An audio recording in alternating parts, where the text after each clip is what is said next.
Hey, good morning to everybody. Happy Monday. It's Daryl here. It's bright and freaking early. It's 7 a.m. here in Connecticut on the East Coast. Yes, I am running late this morning. That's kind of what this whole video is going to be about. I kind of had an epiphany. I was pulling a total blank this morning as to what to make a video about. It was a usual morning. There was plenty of news stories out there, but over the last week or two, I've had this building sense of anxiety that's been driving me crazy. And I had this epiphany this morning, and I figured I'd combine the two, that I would talk about this. I was pulling a blank kind of because of the anxiety, and I realized what it was about. So I think I'll make this video. It's social anxiety, and that's part of the reason why I used to use, why a lot of people out there found particular drugs attractive, because it helped hide their social anxiety, made them the life of the party. That's what I thought, or so I thought. I was the life of the party. All right, so like I said, over the last couple of weeks, everything's going great in my life, better than usual. Everything's going good on all fronts. I have some good friend. There's a good friend that I have from back from school that I've been talking to a lot, and everything's going good in my life. But it made it even tougher trying to figure out what this growing sense of anxiety is, and I think I kind of figured it out.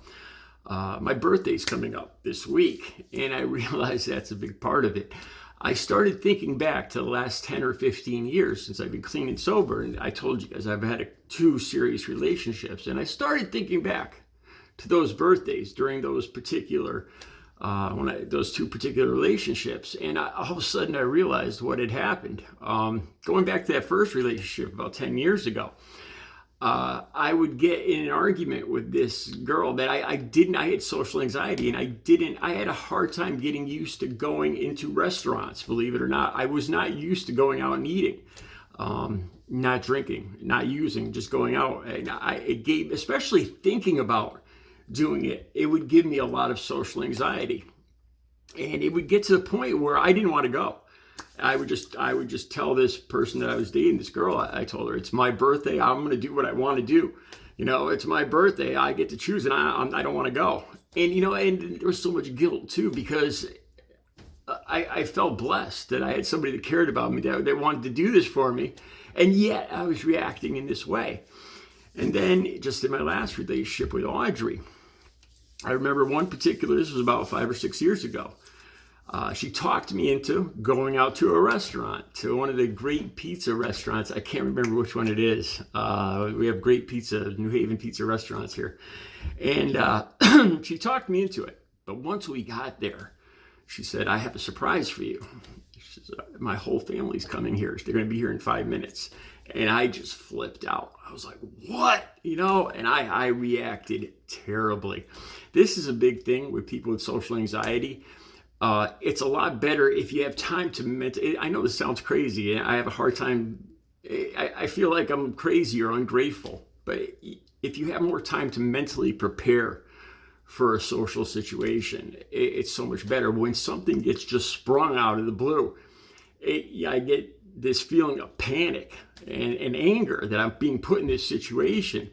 And then there's the guilt on top of that, because of course I feel blessed, that I have people around me like this. Just recently, I came across the pictures from that recent incident with her whole family and me, and I see the look on my face, and I to this day, I still feel even more guilty, because I lost Audrey now, and I don't have any connection to her family anymore, and I realize how blessed I was to have people that cared about me so much, and yet I reacted in this manner.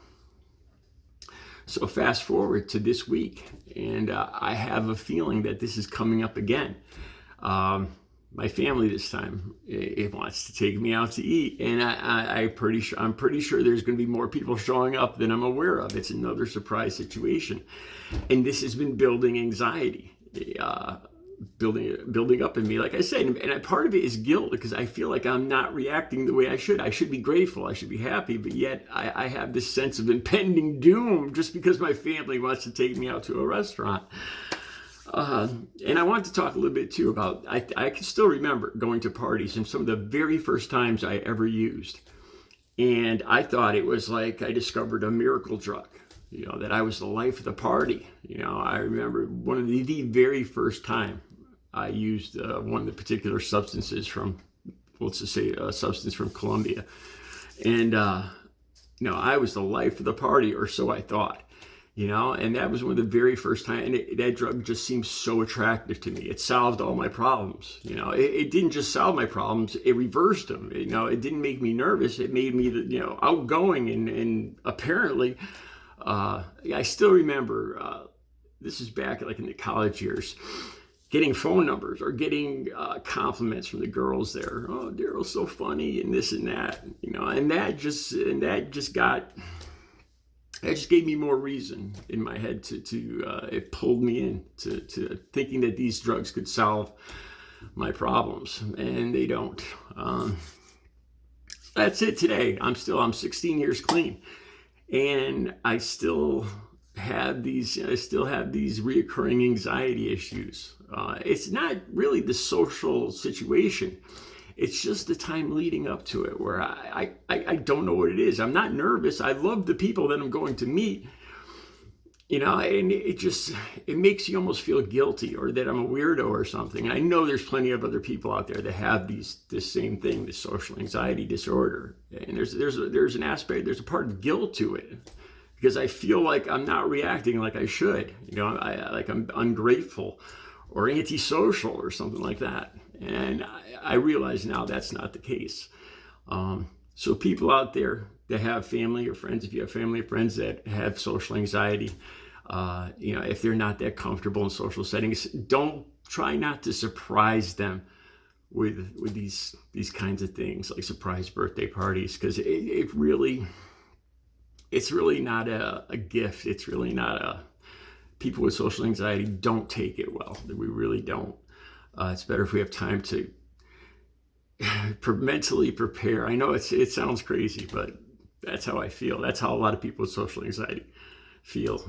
They need to kind of get the whole a mental picture of what's going to happen and who's going to be there, and then I feel more comfortable with going to it. But all of a sudden, when something just out of the blue pops up and there's lots of people, and especially when I'm the focus, like a birthday party, it's I can't tell you how much stress, and a lot of times that comes out, it looks like, anger or something else, and people don't, people think, boy, what Daryl's being such an ass, and it just adds another layer of guilt on top of feeling bad already.